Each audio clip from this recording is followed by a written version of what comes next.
Darbhanga blast case के तार पाकिस्तान के आतंकी संगठन लश्कर-ए-तैयबा से जुड़े हैं। ये बात सबसे पहले न्यूज 18 इंडिया ने ही बताई थी और एनआईए की शुरुआती जांच भी इसी तरफ इशारा कर रही है कि सिकंदराबाद दरभंगा एक्सप्रेस में धमाके की साजिश में पाकिस्तान का ही हाथ है। इस धमाके की जांच के दौरान सिकंदराबाद स्टेशन की सीसीटीवी फुटेज खंगालते हुए एनआईए को इस केस में पहला सबूत मिला था, क्योंकि इसी सीसीटीवी फुटेज की बदौलत एनआईए इमरान और नासिर तक पहुंच पाई थी।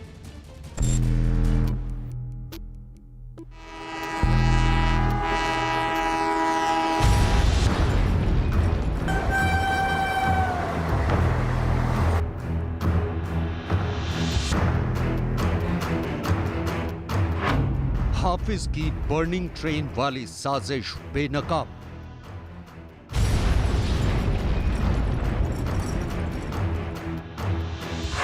गिरफ्त में केमिकल बम रखने वाले आतंकी। हाँ, कभी कभी दुकान को आते थे। कल जो आया था ना पुलिस वाले, जब कल पता चला। एनआईए की पूछताछ, आतंकियों ने उगले राज।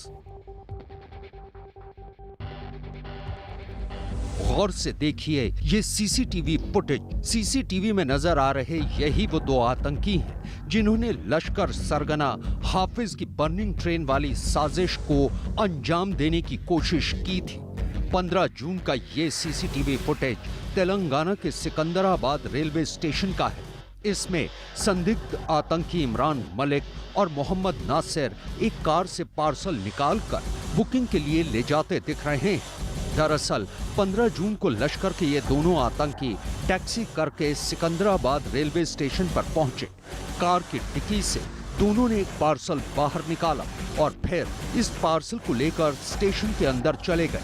ये पार्सल सिकंदराबाद से ट्रेन के जरिए दरभंगा पहुंचा और जैसे ही इस पार्सल को स्टेशन पर उतारा गया, इसमें विस्फोट हो गया। दरभंगा में जो ये पार्सल ब्लास्ट हुआ है, इससे दो बातें बड़ी क्लियर हैं। एक कि स्लीपर सेल पूरे देश में एग्जिस्ट करते हैं और दूसरे पाकिस्तान लश्कर के थ्रू या जिसके भी थ्रू उन्हें एक्टिव करने की काबिलियत रखता है। साथ ही साथ मैं ये भी कहूँगा बड़ी जिम्मेदारी से कि हमारी इंटेलिजेंस एजेंसीज, सिक्योरिटी एजेंसीज को काफ़ी हद तक इन स्लीपर सेल्स के बारे में पता है। पिन पॉइंटेड इनको ट्रैक करना मुश्किल काम है, नामुमकिन काम है और जिस पर एक बड़ा इंटेलिजेंस चैलेंज है हमारे ऊपर। सीसीटीवी फुटेज के आधार पर एनआईए ने जब अपनी तफ्तीश शुरू की तो लश्कर की बर्निंग ट्रेन वाली साजिश का भंडाफोड़ हो गया। दरअसल दरभंगा धमाके का जिम्मा मिलते ही इमरान और नासिर साजिश को अंजाम देने में लग गए थे। दोनों कपड़े का कारोबार करते थे, लेकिन इन्हें बम बनाने की ट्रेनिंग भी मिली थी। जांच एजेंसियों का मानना है कि इन दोनों आतंकियों ने पार्सल में जानबूझकर सिंथेटिक कपड़े रखे थे। यही नहीं, इन कपड़ों के बीच केमिकल की एक बोतल भी रखी थी। शक है कि इस बोतल पर सेंसर लगा था और इसी बोतल से धमाका करने का प्लान तैयार किया गया था। जांच एजेंसियों का मानना है कि आतंकी पूरी ट्रेन को जलाकर राख कर देना चाहते थे। इसी मकसद से उन्होंने बोतल के ऊपर सेंसर लगाया। आतंकी चाहते थे कि जब ट्रेन पूरी रफ्तार में हो तभी धमाके को अंजाम दिया जाए। चूंकि सिंथेटिक कपड़ा जल्दी आग पकड़ता है, इसलिए ज्यादा से ज्यादा नुकसान पहुंचाने के लिए इसका इस्तेमाल किया गया। लेकिन कुछ गड़बड़ी हुई और ट्रेन में धमाका नहीं हो पाया। बाहरी लेयर जायज बात है कपड़ों की लगाई गई होगी, जो कि अंदर वाले जो केमिकल्स हैं उनकी सॉफ्टनेस को डिटेक्ट ना कर पाए। और साथ ही साथ नेक्स्ट स्टेज पर ज़रूरी है कि किसी भी आईईडी इम्प्रोवाइज्ड एक्सप्लोसिव डिवाइस जब बनाए जाते हैं वो कोई रॉकेट साइंस नहीं होती है। छोटी सी बात है कि आप एक केमिकल जो एक्सप्लोसिव केमिकल है आपका, वो एक आप बोतल में रखें, उसके बाहर एक सेंसर लगा दें। जैसे ही सेंसर और बोतल के बीच का केमिकल का कांटेक्ट होगा, वो अपने आप आग पकड़ लेगा। एनआईए की अब तक की जांच में ये पता चला है कि आतंकी मोहम्मद नासिर 3 बार पाकिस्तान गया था और वहीं से केमिकल बम बनाना सीखा था। इसी तकनीक के जरिए ये आतंकी चलती ट्रेन में भी बड़ी वारदात को अंजाम देना चाहते थे, लेकिन उनके मंसूबे नाकामयाब हो गए। एनआईए इनसे पूछताछ कर रही है लेकिन सवाल ये है कि हाफिज के दो शैतान जांच एजेंसियों के राडार पर आए कैसे, इन्हें कैसे दबोचकर सलाखों के पीछे पहुंचाया गया।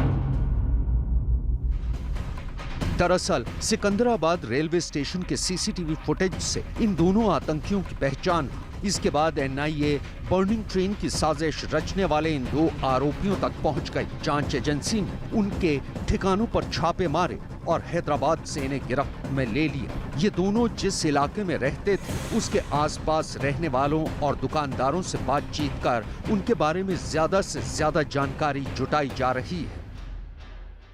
इन्हें यहाँ पे 1.5-2 साल से रहता भाई, खाली रमजान को रमजान लगाता था और लाता माल लेके चल जाता। उसके बाद घर भी नहीं मालूम मेरे को, बस आता चल जाता और कुछ भी तो नहीं। ये क्या करते वो कपड़े लाता था, कपड़े बेचता था, चल जाता था, लेडीज कपड़े। अच्छा, बस। तो कितने सालों से वो 1.5-2 साल से ज़्यादा नहीं। हाँ। तो अब कभी आपको शक हुआ या नहीं ऐसा कुछ भी शक नहीं हुआ। शक हुआ तो पहले ही पकड़ के दे देता था मैं लिख जाके। कल जो आया था ना पुलिस वाले, जब कल पता चला और कितने बार आते थे? एक ही बार थे, कभी कभी आते, एक ही बार आते थे। एक ही बार आके कुछ भी ले जाते, चाकलेटा, बिस्किटा, कोल्ड ड्रिंक्स, अंडे वगैरह ले आते थे। अच्छा, तो आपको कैसा लग रहा है? मतलब ऐसा तो कुछ भी नहीं लगा हमारे को, तो ऐसा है बोल के मालूम ही नहीं हुआ।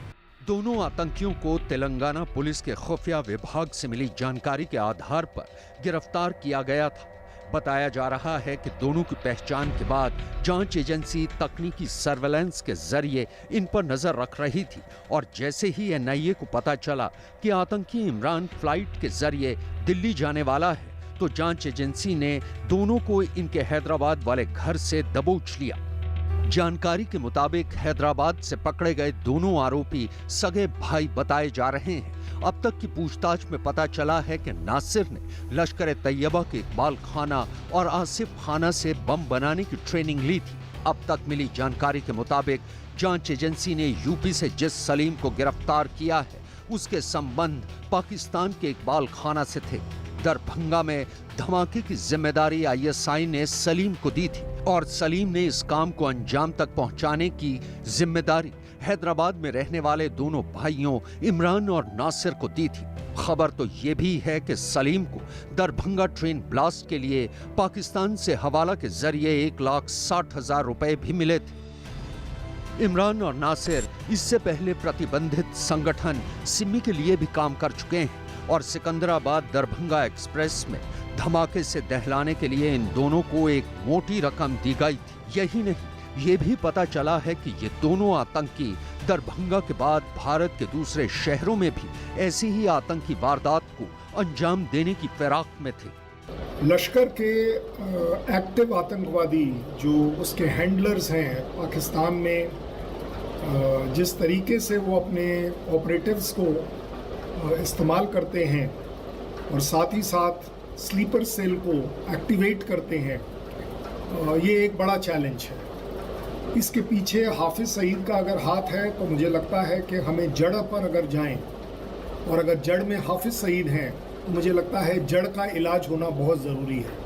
दरभंगा धमाके के पीछे पाकिस्तान के आतंकी संगठन लश्कर तैयबा के हाथ होने का शक तो पहले से था, लेकिन अब इसके सबूत मिल चुके हैं। माना जा रहा है कि हैदराबाद से पकड़े गए नासिर और इमरान से पूछताछ के बाद अभी और कई सनसनीखेज राज बाहर आ सकते हैं, यानी इस साजिश से जुड़े कुछ और चेहरे भी बेनकाब हो सकते हैं। इसके अलावा भारत के अलग अलग जगहों में छिपे लश्कर के स्लीपर सेल का भंडाफोड़ भी हो सकता है। दिल्ली पुलिस ने कार चोरी